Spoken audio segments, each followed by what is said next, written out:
Hello students, let's begin our second chapter human reproduction. सबसे पहला इसमें हम लोग टॉपिक कवर करेंगे स्पर्मेटोजेनेसिस। स्पर्मेटोजेनेसिस का मतलब क्या है? एक ऐसा प्रोसेस जिसमें स्पर्म का फॉर्मेशन होगा। तो ये स्पर्म का फॉर्मेशन किस एज ग्रुप से स्टार्ट होता है, क्या कौन सा हार्मोन इसको इनिशिएट करता है, उस पर हम लोग बात करें तो स्टार्ट करते हैं हम लोग हार्मोनल रेगुलेशन से। Hormonal regulation of spermatogenesis parallelly हम लोग लेके चलेंगे कि स्पर्मेटोजेनेसिस में कौन कौन सा प्रोसेस हो रहा है।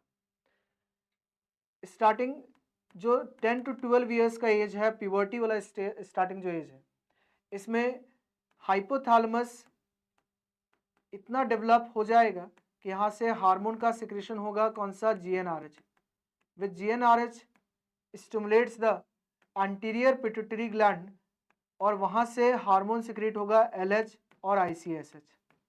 This ICSH acts on the Leydig cell और interstitial cell, Leydig cell or interstitial cell, leading to the release of testosterone, which is one of the hormone of androgen.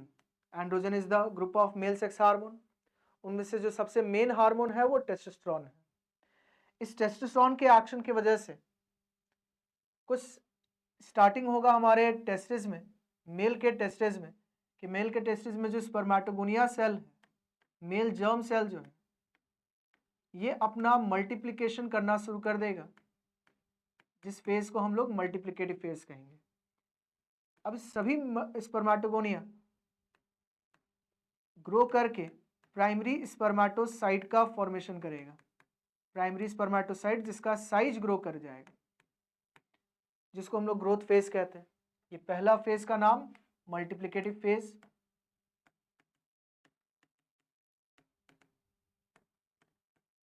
दूसरा फेज का नाम ग्रोथ फेज, एंड देन जो primary spermatocyte है वो meiosis 1 complete करेगा।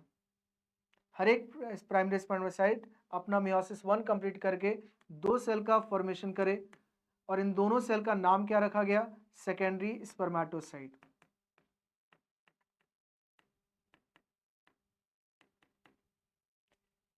ये जो फेज स्टार्ट हुआ है ना मियोसिस 1 का, इस फेज को हम लोग मैचुरेशन फेज कहते हैं। Maturation phase, maturation phase includes both meiosis 1 as well as meiosis 2। Meiosis 2 भी आएगा जिसमें सेकेंडरी स्पर्मेटोसाइट फर्दर डिवाइड करके स्पर्माटिड का फॉर्मेशन करे। स्पर्माटिड का फॉर्मेशन हो जाए और स्पर्माटिड जो चारों स्पर्माटिड बना है ये हैप्लॉइड है सी वैल्यू के साथ। सेकेंडरी स्पर्मेटोसाइट हैप्लॉइड है with 2C value. Primary spermatocyte है ये सभी 2N 2C है। स्पर्मेटोगोनिया जो है वो सभी क्या है? 2N 2C। तो ये हमारा multiplicative phase, growth phase, maturation phase के बाद स्पर्मेटिड का फॉर्मेशन हुआ, लेकिन स्पर्म तो नहीं बना। स्पर्म बनने के लिए स्पर्मेटिड को डिफ्रेंशिएट होना पड़ेगा। डिफ्रेंशिएट करने का मतलब इसका स्ट्रक्चर, इसका साइज चेंज हो। अब ये कैसे होगा? तो इसमें जो गोल्गी बॉडी है वो एक्रोजोम का फॉर्मेशन करे, देन इसका न्यूक्लियस एक एंड की ओर आ जाएगा और एक हेड का फॉर्मेशन हो गया। देन एक शॉर्ट नेक बनेगा, मिडिल पीस का फॉर्मेशन होगा, जिस मिडिल पीस में माइटोकॉन्ड्रिया प्रेजेंट है जो एनर्जी प्रोवाइड करेगा फॉर द स्विमिंग, और स्विम करवाने के लिए जो स्ट्रक्चर है वो इसका टेल है। तो एक स्पर्म का फॉर्मेशन हो गया, बट ये स्पर्म अभी अंडर डेवलप्ड है, यंग स्पर्म है, तो उस पर एंटीरियर पिट्यूटरी ग्लैंड से निकलने वाला एक और हार्मोन जिसका नाम FSH है, ये FSH सर्टोली सेल पे एक्ट करता है। सर्टोली सेल पे एक्ट करेगा और इसको नरिशिंग के कैपेबल बनाएगा so that sperm Sertoli cell से अपना नरिशमेंट ले सके। क्लियर? यही हम लोग का क्या है? स्पर्मेटोजेनेसिस। जो स्पर्मेटिड से स्पर्म बनने का प्रोसेस है जिसमें डिफ्रेंसिएशन हुआ। हर एक स्पर्मेटिड अपने आप का स्ट्रक्चरल मॉडिफिकेशन करने के बाद, डिफ्रेंसिएशन करने के बाद स्पर्मेटोजोआ बनाता है। इस स्पर्मेटिड से स्पर्मेटोजोआ बनने के प्रोसेस को स्पर्मियोजेनेसिस कहते हैं। क्लियर? और ये पूरा प्रोसेस हमारा क्या है? स्पर्मेटोजेनेसिस। समझे? अब आ जाते हैं हम लोग oogenesis में। oogenesis का मतलब क्या है? ओवम का फॉर्मेशन। जैसा कि स्पर्मेटोजेनेसिस कंटिन्यूअस प्रोसेस है जो प्यूबर्टी के समय से स्टार्ट होता है, लेकिन oogenesis जो है ये उससे थोड़ा डिफरेंट है। कैसे डिफरेंट है? कि oogenesis का प्रोसेस इनिशिएट हो जाता है फीटल लाइफ में। मतलब जब फीमेल मदर के वुम में है तभी oogenesis का प्रोसेस स्टार्ट हो जाता है। सबसे पहला जो प्रोसेस है उसमें उगोनिया का नंबर मल्टीप्लाई होना, उगोनिया अपना नंबर इंक्रीज करेगा। ये फेज को हम लोग क्या बोलेंगे? Multiplicative phase, multiplicative phase. इस उगोनिया का अब क्या होगा? ग्रोथ, तो साइज ग्रो कर गया इसका। तो जैसे वहां पे हम लोग कह रहे थे प्राइमरी स्पर्मेटोसाइट, यहाँ पे नाम देंगे प्राइमरी oocyte। और प्राइमरी oocyte जब बन रहा है तो इसके बाहर में एक स्ट्रक्चर डेवलप होगा जिसको हम लोग फॉलिकल्स कहते हैं। और ये ध्यान रखना है कि अभी फीटल लाइफ ही चल रहा है, मतलब उस फीमेल का बर्थ नहीं हुआ है, बिफोर द बर्थ वाला इवेंट्स है। प्राइमरी oocyte फॉलिकल डेवलप किया। क्लियर? इस फेज को हम लोग क्या बोलते हैं? ये फेज हो गया ग्रोथ फेज, जिसमें उगोनिया का साइज इलोंगेट किया, साइज इंक्रीज किया, growth phase. Then primary oocyte, individual primary oocyte जो है वो सभी को मियोसिस 1 में एंटर करेंगे। मियोसिस 1 में भी पहला फेज होता है प्रोफेज 1। प्रोफेज 1 में भी पहला फेज लेप्टोटीन, ये क्रॉस कर जाएगा। उसके बाद जाइगोटीन, ये इसको भी क्रॉस कर जाएगा। पैकिटीन इसको भी क्रॉस कर गया। डिप्लोटीन, डिप्लोटीन को ये क्रॉस नहीं कर पाएगा। कौन? Primary oocyte। वाई? क्योंकि प्राइमरी oocyte जब डिप्लोटीन तक पहुंचा तो उस फीमेल गर्ल का बर्थ हो गया। बिफोर बर्थ मदर और फीमेल फीटस जो है वो कनेक्टेड थे, प्लेसेंटा के थ्रू कनेक्टेड थे, तो हार्मोन्स वगैरह जो भी रिक्वायरमेंट था यहाँ पे वो सब मदर के बॉडी से हो जा रहा था। लेकिन आफ्टर बर्थ जब फीमेल अपनी मदर से डिटैच हो गई, अलग हो गई, तो अब फीमेल के बॉडी में वो हार्मोन नहीं बना है जो ये सारा काम स्टार्ट करवाए, जिसका नाम गोनाडोट्रोफिन्स है, LHFSH है। इसी कारण से primary oocyte just after birth diplotene stage में क्या होगा? अरेस्ट हो जाएगा और उसके बाहर कुछ फॉलिकल्स प्रेजेंट। यह अरेस्टिंग स्टेज कब तक चलने वाला है? जब तक 10 to 12 ईयर्स नहीं हो जाता। वैसे एज मैटर नहीं करता, मैटर करता है फीमेल का हाइपोथैलेमस डेवलप नहीं हो जाता। फीमेल का जब हाइपोथैलेमस डेवलप हो जाएगा देन ये GnRH सिक्रीट करेगा। GnRH एंटीरियर पिट्यूटरी ग्लैंड को स्टिमुलेट करे, और एंटीरियर पिट्यूटरी ग्लैंड किसको रिलीज करवाएगा? एंटीरियर पिट्यूटरी ग्लैंड जो है ये रिलीज करेगा फॉलिकल स्टिमुलेटिंग हार्मोन, जो इन फॉलिकल्स को, प्राइमरी oocyte के बाहर जो फॉलिकल्स थे उनको ग्रो करवाएगा। फॉलिकल स्टिमुलेटिंग हार्मोन जब प्राइमरी फॉलिकल को ग्रो करवाएगा तो वो बनाएगा प्राइमरी फॉलिकल के बाद सेकेंडरी फॉलिकल। सेकेंडरी फॉलिकल जो है वो टर्सरी फॉलिकल में चेंज होगा। टर्सरी फॉलिकल मैच्योर फॉलिकल में चेंज होगा। लेकिन यहाँ पे एक डिफरेंस है पहले वाले से, कि मदर के वुम में जब एक फीमेल फिटस थी तो सारे प्राइमरी oocyte और सारे प्राइमरी oocyte का फॉलिकल एक साथ ग्रो कर रहे थे, एक साथ सारे स्टेज कंप्लीट कर रहे थे। लेकिन फीमेल का जब अपना GnRH सिक्रीट हुआ, एंटीरियर पिट्यूटरी ग्लैंड से FSH रिलीज हुआ, तो वो FSH पर मंथ एक ही प्राइमरी oocyte अलॉन्ग विथ एक ही प्राइमरी फॉलिकल का मैच्योरेशन करवाएगा। प्राइमरी फॉलिकल का मैच्योरेशन करके ग्राफिन फॉलिकल केवल एक ही बनेगा हर मंथ। क्लियर? और यहां से ही हम लोग का स्टार्ट क्या होता है? मेंस्ट्रुअल साइकिल का। Menstrual cycle is hormonal control of oogenesis। ऐसा हम लोग कह सकते हैं कि oogenesis का हार्मोनल कंट्रोल है, कि किस तरह से हार्मोन्स oogenesis को कंट्रोल किया हुआ है। वो साइक्लिक वे जो है उसी को हम लोग मेंस्ट्रुअल साइकिल कहेंगे। क्लियर? इस पे आएंगे हम लोग, मेंस्ट्रुअल साइकिल किस तरह से होगा, ये सारा हम लोग इवेंट्स का ही बात करेंगे। तो हम लोग देख रहे हैं कि 10 to 12 ईयर्स में GnRH एंटीरियर पिट्यूटरी ग्लैंड से FSH का सिक्रेशन करवाया। That FSH helps in the maturation of primary follicle into secondary, tertiary and then mature graphene follicle। और अंदर का जो प्राइमरी oocyte है वो भी अपना डिप्लोटीन स्टेज क्रॉस कर गया इसी एक्शन के दौरान। क्लियर? क्योंकि FSH जो है ना वो फॉलिकल का मैचुरेशन तो करवा ही रहा है, साथ में फॉलिकल जो है वो हार्मोन भी निकालना शुरू कर देता है जिसका नाम क्या है? ईस्ट्रोजन।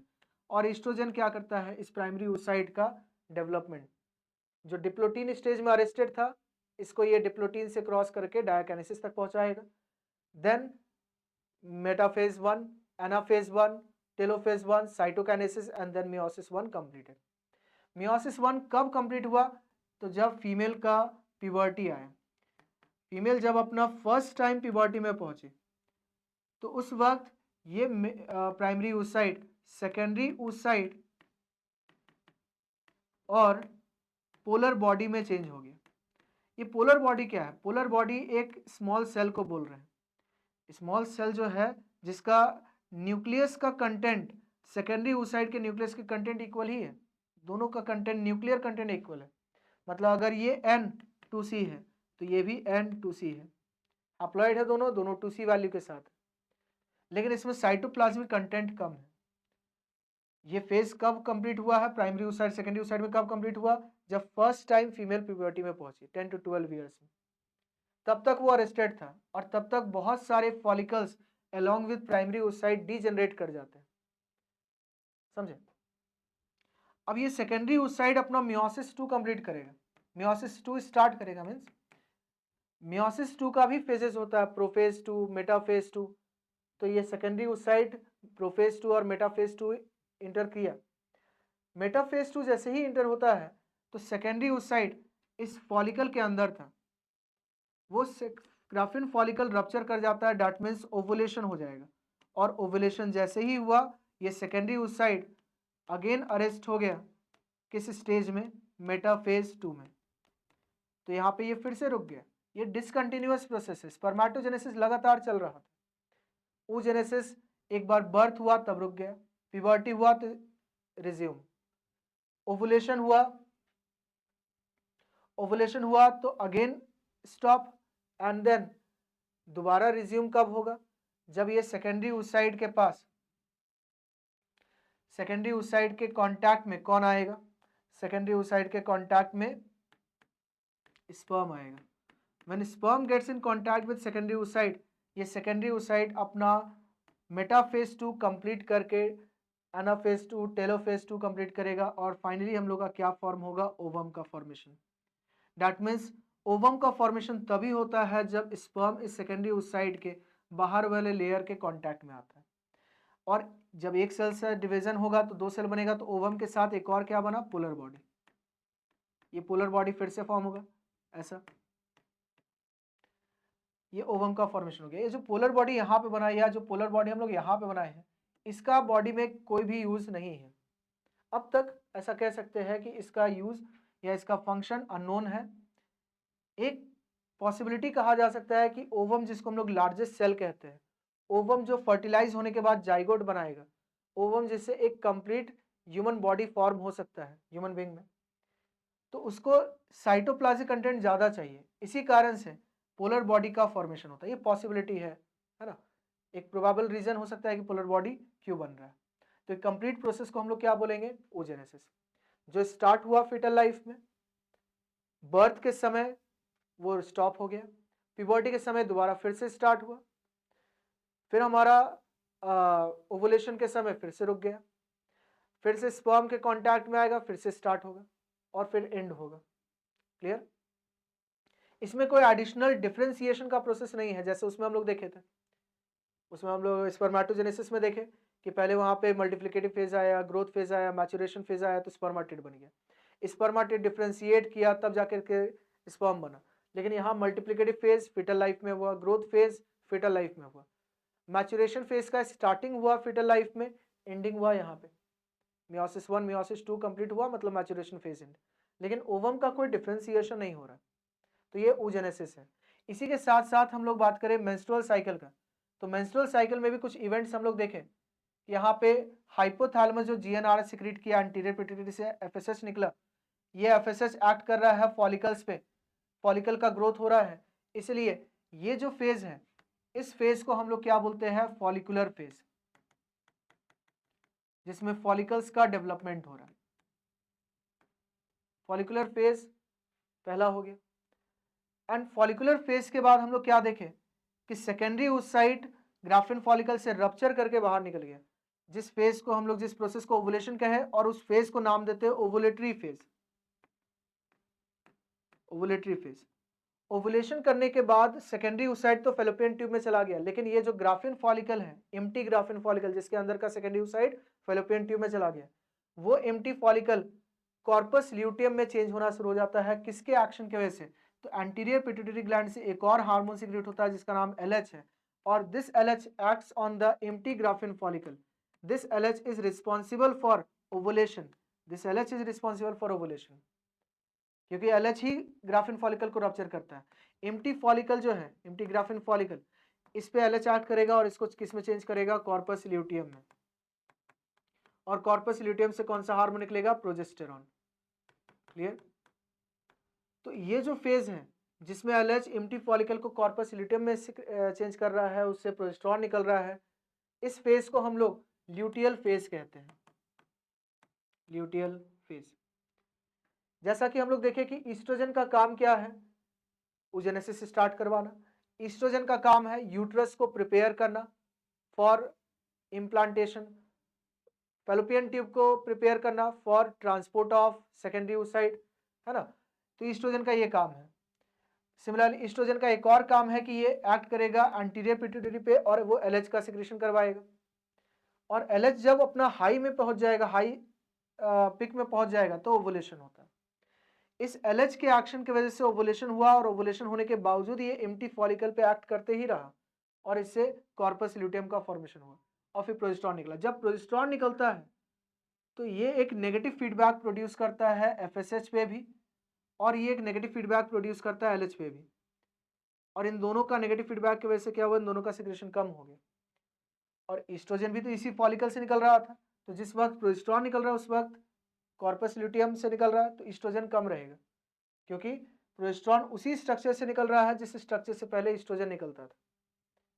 वही स्ट्रक्चर को ट्रांसफॉर्म करके कॉर्पस ल्यूटियम बना, इसलिए ईस्ट्रोजन भी कम है. तो प्रोजेस्टेरॉन का क्या काम रहता है, प्रोजेस्टेरॉन का काम है ईस्ट्रोजन के द्वारा जो भी वर्क किया गया, जैसे यूट्रस को मेंटेन करके रखना, फैलोपियन ट्यूब को सिलिएटेड बना करके रखना, ये काम होता है प्रोजेस्टेरॉन का. क्लियर? जो फीमेल में सेकेंडरी सेक्सुअल कैरेक्टर होता है वो ईस्ट्रोजन करता है. मेल में सेकेंडरी सेक्सुअल कैरेक्टर कौन डेवलप करता है, टेस्टोस्टेरोन. तो यही मेंस्ट्रुअल साइकिल है. मेंस्ट्रुअल साइकिल का मतलब हम लोग क्या बताएं कि टोटल 3 फेज का भी यहाँ पे नाम लिए. पहला फॉलिकुलर फेज, फॉलिकल का डेवलपमेंट. दूसरा ओवुलेटरी फेज, ओवुलेशन होना. तीसरा ल्यूटियल फेज. और ल्यूटियल फेज कब तक चलता है, जब तक कॉर्पस ल्यूटियम का लाइफ स्पैन है 10 to 12 days. After 10 to 12 days corpus luteum degenerate कर जाता है, तो प्रोजेस्टेरॉन का लेवल डाउन हो जाएगा. क्योंकि प्रोजेस्टेरॉन का लेवल जब डाउन हो रहा है उस वक्त ईस्ट्रोजन भी कम है, LH FSH भी कम है, तो यूट्रस का वॉल जो है वो डीजनरेट करेगा. फैलोपियन ट्यूब का सीलिया जो है वो भी डिग्रेड होगा. सेकेंडरी oocyte भी फीमेल बॉडी से निकलना चाहेगा, along with blood clot, mucus, ये सारा चीज ब्लड के फॉर्म में फ्लो कर जाएगा बॉडी से, फीमेल बॉडी से, जिसको हम लोग मेंस्ट्रुअल फ्लो कहते हैं. और वो फेज को कहा जाता है मेंस्ट्रुअल फेज. इसको सीक्वेंस वाइज अगर देखा जाए तो हम लोग क्या कहते हैं कि मेंस्ट्रुअल फेज कब से कब तक हुआ, तो फर्स्ट डे से लेकर के 5th डे तक. उसके बाद फॉलिकुलर फेज, जिसका और एक नाम प्रोलिफरेटिव फेज. फॉलिकुलर फेज ये 6th डे से स्टार्ट हुआ और एंडिंग कब होगा, 13th डे. ओवुलेटरी फेज ये 14th डे या 15th डे को होगा. उसके बाद ल्यूटियल फेज ये कब से कब है, तो 16 से लेकर के 28 या 29 डे, है ना. तो ये मेंस्ट्रुअल साइकिल का 4 फेज हो गया. क्लियर? अब मूव करते हैं कि स्पर्म और ओवम का जब फॉर्मेशन हो गया तो स्पर्म को मेल बॉडी से फीमेल बॉडी में आना पड़ता है, जिसको इंसेमिनेशन कहते हैं.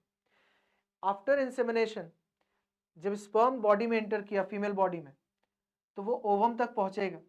और वैसे वो ओवम नहीं है, वो क्या है, सेकेंडरी oocyte. तो हम लोग सेकेंडरी oocyte का एक स्ट्रक्चर बना लेते हैं कि इसमें हम लोग का एक न्यूक्लियस है, साइटोप्लाज्म, और इसका सेल मेम्ब्रेन है. इसके सेल मेम्ब्रेन को, सेकेंडरी oocyte के सेल मेम्ब्रेन को विटिलिन मेम्ब्रेन कहते हैं.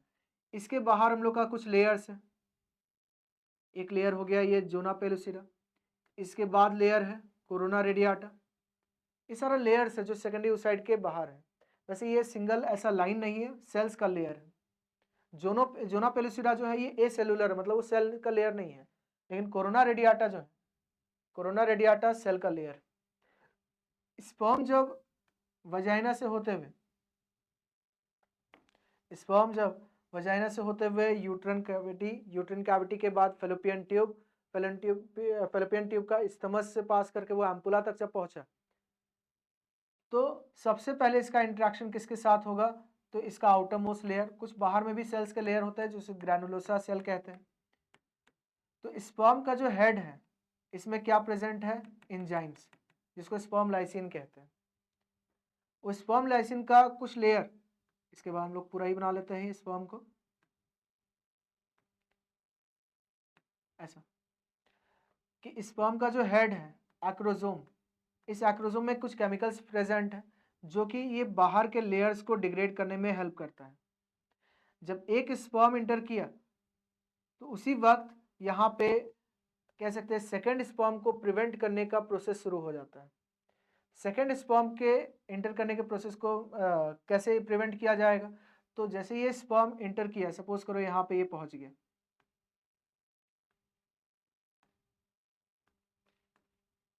ऐसा ये पहुंच गया अंदर, तो बाहर में जो कोरोना रेडियाटा है ये हार्ड हो जाता है।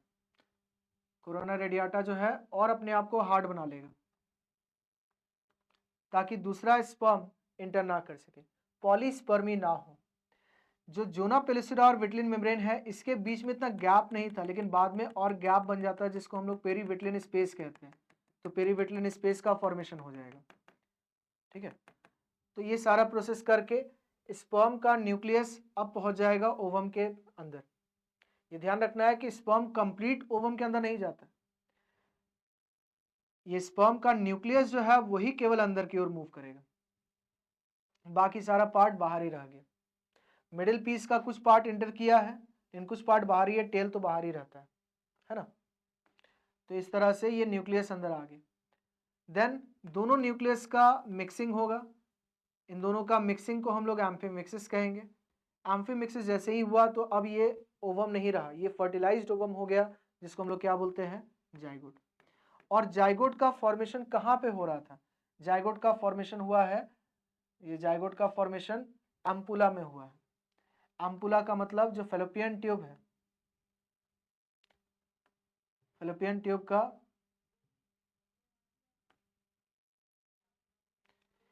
ये फेलोपियन ट्यूब है, यहाँ पे हम लोग का जाइगोट का फॉर्मेशन हुआ है। जाइगोट का फॉर्मेशन होने के तुरंत बाद ही ये क्या करता है, मूव करता है यूट्रस की ओर। तो ये यूट्रस की ओर ऐसा मूव करेगा, और क्योंकि यूट्रस का वॉल पहले से ही प्रिपेयर्ड है, कौन इसको मेंटेन किया है, कौन इसको बनाया है, तो ईस्ट्रोजन बनाया है। तो जाइगोट डिवाइड करके 2 सेल बनाएगा, इन दोनों सेल को हम लोग ब्लास्टोमेयर्स कहते हैं, 2 सेल्ड स्टेज एम्ब्रियो। देन यहाँ पे हम लोग का 4 celled, 8 celled, 16 celled, 32 celled and then 64 celled stage आ गई।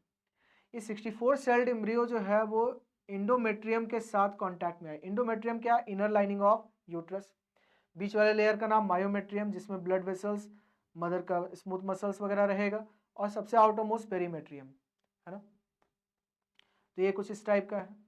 तो ये 64 सेल्ड स्टेज आकर के यहाँ पे इसे अटैच होगा, और अटैचमेंट के बाद इंडोमेट्रियम का लाइनिंग इसको कवर कर दिया, इंडोमेट्रियम इसको चारों तरफ से ऐसा कवर कर देगा।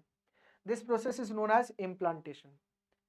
यहाँ पे जो 64 सेल्ड स्टेज है इसको हम लोग क्या बोलते हैं, ब्लास्टुला कहते हैं।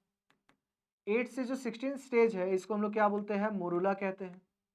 और ब्लास्टुला जो है वो जब यहाँ पे अटैच हुआ है तो उससे पहले ये ब्लास्टोसिस्ट बन गया था। तो what is the difference between blastocyst and blastula, तो इन दोनों में ये डिफरेंस है कि ब्लास्टुला में 64 सेल प्रेजेंट है, नॉन यूनिफॉर्मली प्रेजेंट है वो, लेकिन ब्लास्टोसिस्ट में क्या है कि इसमें सेल का एक लेयर बाहर की तरफ आता है और कुछ सेल जो है वो एक तरफ ही अरेंज रहेगा ऐसा, ताकि अंदर में बीच में एक कैविटी का फॉर्मेशन हो, समझे।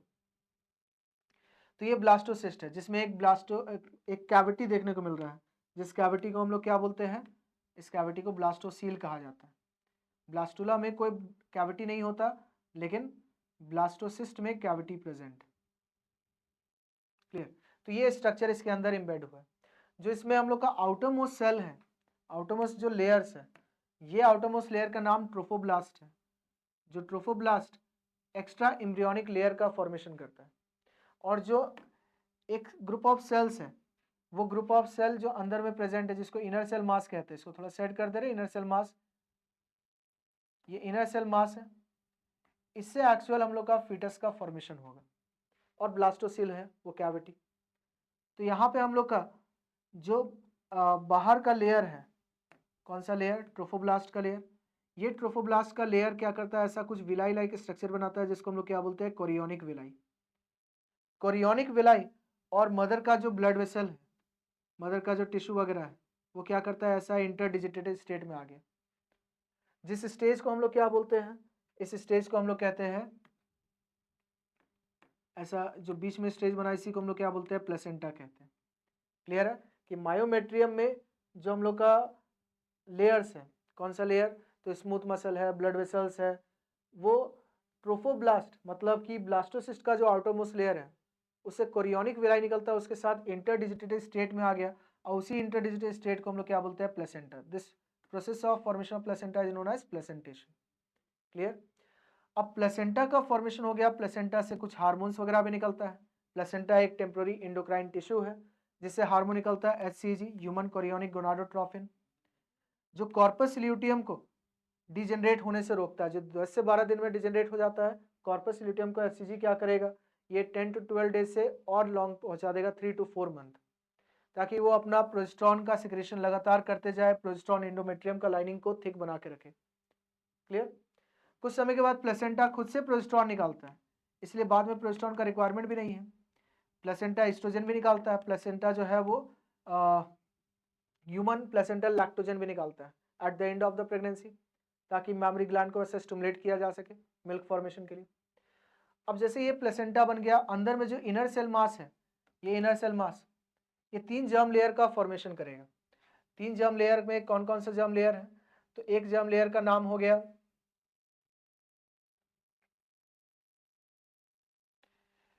ये प्लेसेंटा के बाद जो हम लोग का अंदर में इनर सेल मास है, इसे हम लोग का 3 जर्म लेयर का फॉर्मेशन होगा जिसका नाम है एंडोडर्म, इनर जर्म लेयर, दूसरा आउटर जर्म लेयर का नाम क्या है, एक्टोडर्म, और बाद में तीसरा एक और जर्म लेयर का फॉर्मेशन होगा जिसको क्या बोलते हैं हम लोग, मेसोडर्म। मेसोडर्म का भी फॉर्मेशन हुआ। ये 3 जर्म लेयर करता क्या है, जर्म लेयर के फॉर्मेशन को हम लोग क्या बोलते हैं, गैस्ट्रुलेशन, और इन तीनों जर्म लेयर से डिफरेंट ऑर्गन का फॉर्मेशन होता है। समझे, डिफरेंट ऑर्गन मतलब जो हम लोग का हार्ट है वो मेसोडर्म से बना हुआ है, हम लोग का स्पाइनल कॉर्ड है या फिर हम लोग का जो वर्टिब्रल कॉलम है वो भी हम लोग का मेसोडर्म से बना हुआ है ना।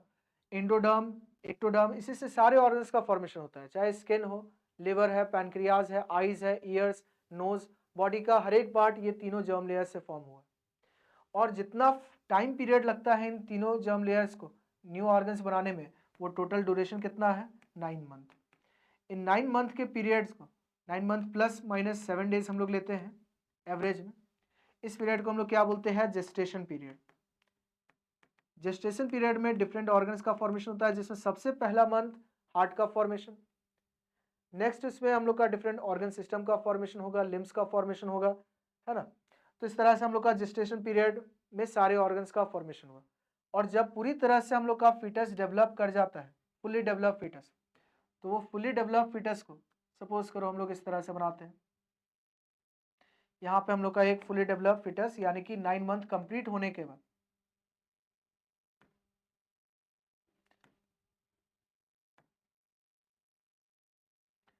ऐसा सपोज कर लेना है कि ये एक फीटस है, तो जब ये पूरी तरह से डेवलप कर गया,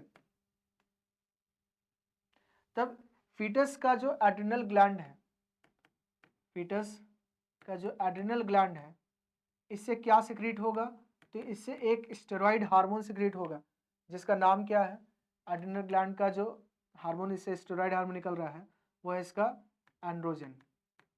चाहे ये मेल फीटस हो या फीमेल फीटस, सभी के एड्रिनल ग्लैंड से एंड्रोजन निकलता है। एंड्रोजन को जो प्लेसेंटा यहाँ पे प्रेजेंट है, एक और से ध्यान रखना है कि मदर और फीटस के बीच में एक कॉर्ड भी डेवलप होता है, इसका नाम अम्बिलिकल कॉर्ड है, कि मदर है उसके बाद फिर हम लोग का प्लेसेंटा आता है, उसके बाद फिर अम्बिलिकल कॉर्ड, जो अम्बिलिकल कॉर्ड जो है फीटस के नावल के साथ कनेक्टेड होता है।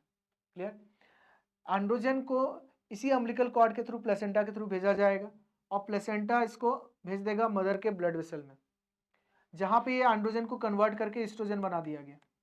ईस्ट्रोजन जो है, ये ईस्ट्रोजन का काम क्या है, ईस्ट्रोजन का काम है कि ये मदर के ब्लड में जब ये इंक्रीज हो गया, देन ये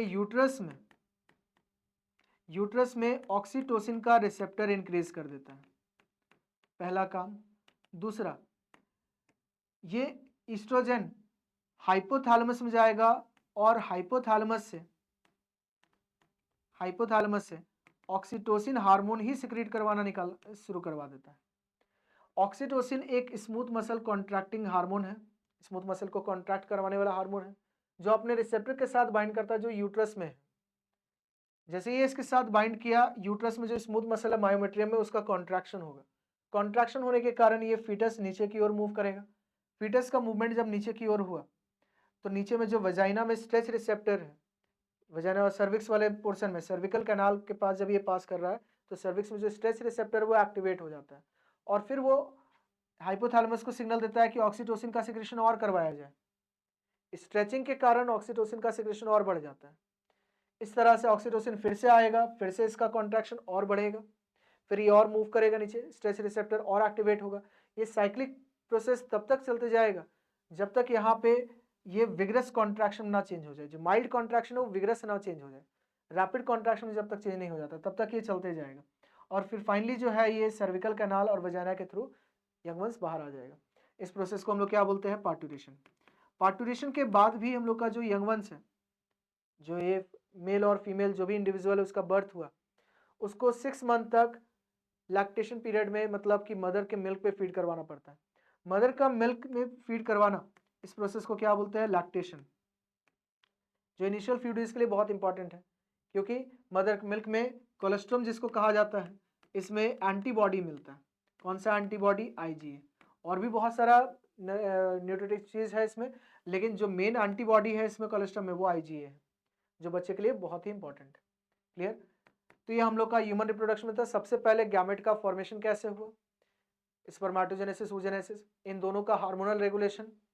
हार्मोनल रेगुलेशन में ही हम लोग देखें menstrual cycle is the hormonal regulation of oogenesis। इसके बाद फिर हम लोग देखें कि स्पर्म ओवम के पास कैसे पहुंचा। इंसेमिनेशन, जिसमें हम लोग का स्पर्म ट्रैवल करता है वजाइना के थ्रू अंदर यूट्राइन कैविटी में, देन फेलोपियन ट्यूब में एंटर करता है। फेलोपियन ट्यूब उसको चूज करना पड़ता है, वहाँ पे कुछ रिएक्शंस वगैरह होगा कि स्पर्म अट्रैक्ट हो टुवर्ड्स द ओवम। ओवम में सेकेंडरी oocyte, और सेकेंडरी oocyte के पास जब स्पर्म पहुंचता है तो जिस स्पर्म का स्पीड सबसे ज़्यादा है वो पहुंचा उसके पास, सेकेंडरी oocyte के पास, और उसका आउटर लेयर के साथ वो कांटेक्ट में आ गया। आउटर लेयर के साथ जैसे ही कांटेक्ट में आएगा, एक्रोसोम का केमिकल जैसे कि हाइलुरिनेडेज या जोनालाइसिन, है ना, कोरोना पेनिट्रेटिंग एंजाइम, ये सारा एंजाइम बाहर के लेयर्स को डिग्रेड करेगा और कोई एक स्पर्म एंटर कर गया अंदर। स्पर्म जैसे ही अंदर जाएगा तो उसका कुछ पार्ट अंदर गया, पूरा नहीं जा रहा है। Nucleus of sperm mixes with the nucleus of ovum. और यहाँ पे हम लोग को ध्यान रखना है कि सेकेंडरी oocyte ओवम में कब चेंज होता है? स्पर्म के कांटेक्ट होने पे। जोनालाइसिन को जैसे ही ये कांटेक्ट में आया, मतलब जोना पेलिसेरा को जैसे ही कांटेक्ट बनाया, secondary oocyte is converted into ovum. Ovum का न्यूक्लियस और स्पर्म का न्यूक्लियस आपस में फ्यूज किया, जाइगोट का फॉर्मेशन हुआ। जाइगोट डिवाइड करेगा, माइटोटिकली डिवाइड कर रहा है, लेकिन सेल का साइटोप्लाज्मिक कंटेंट बढ़ नहीं रहा है। इस टाइप के माइटोटिक डिवीजन को रिड्यूस माइटोसिस को क्लीवेज कहते हैं। क्लीवेज के बाद फिर हम लोग का एक 8 to 16 स्टेज मोरूला बना। उसी के समय क्लीवेज के दौरान ही हम लोग का 16 से 32, 32 से 64 सेल बना। 64 सेल स्टेज को ब्लास्टुला कहेंगे। ब्लास्टुला के सेल्स अरेंज होते हैं ट्रोपोब्लास्ट सेल्स, जो आउटर मोस्ट लेयर है, और एक इनर ग्रुप ऑफ सेल्स है जिसको इनर सेल मास कहेंगे। ये इनर सेल मास से ही हम लोग का डिफरेंट जर्म लेयर का फॉर्मेशन होता है, और जो ट्रोफोब्लास्ट है वो प्लेसेंटा बनाने में हेल्प करता है, इम्प्लांटेशन होने में हेल्प करता है ना। और उसके बाद फाइनली हम लोग का तीनों जर्म लेयर से ऑर्गन्स का फॉर्मेशन हुआ। 9 मंथ समय लगा। फुली डेवलप फिटस का एड्रेनल ग्लैंड से कुछ हार्मोन्स का सिक्रेशन हुआ, एंड्रोजन का, जिसको एस्ट्रोजन में कन्वर्ट किया जाएगा। जो एस्ट्रोजन ऑक्सीटोसिन का receptor as well as oxytocin का सिक्रेशन बढ़ाता है। स्ट्रेस रिसेप्टर ऑक्सीटोसिन का सिक्रेशन और इंक्रीज कर देता है, जिस कारण से वो mild contraction, vigorous contraction change हो जाता है। और क्योंकि ये एक रिफ्लेक्स एक्शन है जो मदर नहीं बच्चे के बॉडी से हो रहा है, इसीलिए इसको हम लोग फीटल इजेक्शन रिफ्लेक्स कहते हैं। क्लियर? कि पार्टुरेशन होना है कि नहीं होना है, कब होना है, ये चीज़ का डिसीजन कौन लेता है? तो फीटस खुद ही लेगा। तो ये एक तरह का रिफ्लेक्स एक्शन है, एक न्यूरो एंडोक्राइन मैकेनिज्म है। और फाइनली एक फीटस का डेवलपमेंट हुआ। उस फीटस को 6 मंथ तक मदर के मिल्क में फीड करवाना रहता है, कोलेस्ट्रॉल में फीड करवाना रहता है, क्योंकि उसमें एक बहुत इंपॉर्टेंट एंटीबॉडी मिल रहा है, IgA। एक और एंटीबॉडी जो मदर से फीटल लाइफ में ही बच्चे को मिल जाता है वो IgG है, ये ध्यान रखना। क्लियर? तो ह्यूमन रिप्रोडक्शन में इतना ही था। Thank you.